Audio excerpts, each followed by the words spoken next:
मला वाटतं सगळ्यांच्याच बालपणीची गोड आठवण म्हणजे कैरीचे पन्हे. हे पन्ह जितकं सुंदर आहे ना, तेवढंच आपल्याला आठवणीत बालपणात घेऊन जातं. आणि हे पन्ह बघा ना, काय मस्त अगदी एकसंध तयार झालं आहे.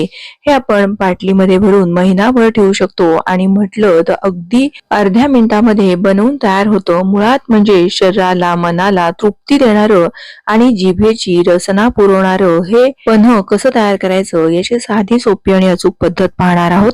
नमस्कार, मी प्रिया, तुमच्या सगळ्यांचं खूप खूप मनापासून स्वागत. सर्वप्रथम इथे मी काही कैऱ्या घेतलेल्या आहेत आणि या कैऱ्या अशा पाण्यामध्ये भिजायला घातल्या होत्या, कारण याला ना बरंच मातीची कचरा लागलेला असतो. या आमच्या घरच्या झाडाच्या कैऱ्या आहेत. झाडावरनं मध्येच वादळ झालं होतं, त्यावेळेस बऱ्याचशा कैऱ्या खाली पडल्या, त्यामुळे याला हे असं डाग वगैरे लागलेला आहे. कारण कैरीला थोडाफार मार लागतो जेव्हा कैरी पडते तेव्हा. आता या अशाच पाण्यामध्ये थोडा वेळ आपण भिजवत ठेवायच्या, की जेणेकरून याला लागलेलं जे चीक वगैरे असतं ते सगळं निघून जातं. आणि स्वच्छ धुवून मग आपल्याला याची सालं काढून घ्यायची आहेत. सालं काढल्यामुळे काय होतं, तर आपल्याला व्यवस्थित गर काढता येतो. आता एक कैरी खराब होती म्हणून 4 कैऱ्यांचीच मी सालं काढून घेतलेली आहेत. या कैऱ्या आपल्याला कुकरमध्ये किंवा कशाही तुम्ही वाफवू शकता. इथे मी ही अगारूची केटल वापरणार आहे. त्यामध्ये हा एक जो असा खाली ग्रिलर स्टँड येतो तो स्टँड ठेवलेला आहे. तळाशी साधारण ग्लासभर इतकं पाणी घातलेलं आहे आणि त्या स्टँडवर या कैऱ्या अशा ठेवून घेणार आहे. या पद्धतीने आजच्या मी या कैऱ्या वाफवणार आहे. जर तुम्हाला कुकरमध्ये वाफवायच्या असतील तर कुकरच्या डब्यामध्ये सुद्धा 2 शिट्ट्या घेतल्या ना तरीही चालेल. आता यामध्ये ना याचा आपल्याला बराचसा उपयोग होतो. आपण अंडी उकडू शकतो, बटाटे उकडू शकतो, किंवा जर तुम्हाला वाटलं मॅगी, पास्ता काहीही बनवू शकतो. मी हा दिसानोचा पास्ता घेतलेला आहे. यामध्ये आर्टिफिशियल रंग, प्रिझर्वेटिव्ह काहीही नाहीयेत आणि गव्हाच्या पिठाचा हा पास्ता आहे. मी कालच मुलांना हा असा मस्त या केटलमध्ये पास्ता सुद्धा बनवून दिला. अशी ही बऱ्याच कारणांसाठी आपल्याला केटल उपयोगी पडते. साधारण 15 मिनिटांमध्ये कैऱ्या सुद्धा चांगल्या वाफल्या. आता त्यातला सगळा हा गर काढून घेतला आणि हा कोळीचा भाग फेकून द्यायचा आहे.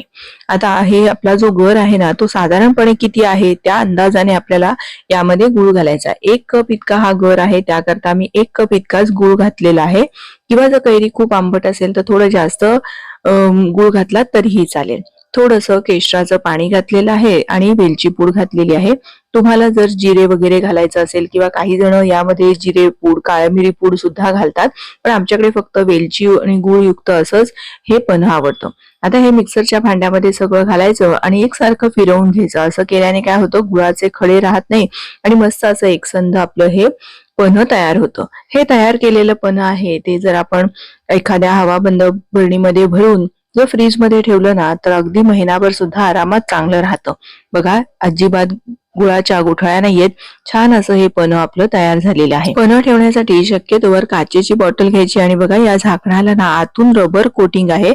असं रबर कोटिंग ज्याचं झाकण असेल ना अशा बरणीमध्येच ठेवायचं, म्हणजे कुठलीही रिॲक्शन होत नाही आणि पन्ह छान राहतं. आता साधारण एक पळी असं मी एका ग्लासमध्ये हे मिश्रण घालून घेतलेलं आहे आणि मस्त असं थंडगार पाणी घालायचं. वरून थोडंसं ना काळं मीठ असं आम्ही नंतर शेवटी घालत असतो नेहमी. जर तुम्हाला आधी मिसळून ठेवायचं असेल ना तरीही चालेल. काळ्या मिठाने मस्त अशी एक चटपटी चव येते. तळापासून हे चांगलं असं हलवून घ्यायचं आणि एकसंध मस्त असं गारेगार आपलं हे कैरीचं पन्ह तयार झालेलं आहे. तुम्हाला ही आजची पद्धत कशी वाटली, मी सांगितलेल्या टिप्स कशा वाटल्या हे मला कमेंट करून नक्की कळवा. व्हिडिओ थोडा जरी आवडला असेल तर प्लीज लाईक करा. तुमच्या मैत्रिणींना, नातेवाईकांना जास्तीत जास्त शेअर करा. पुन्हा लवकरच भेटूयात. धन्यवाद.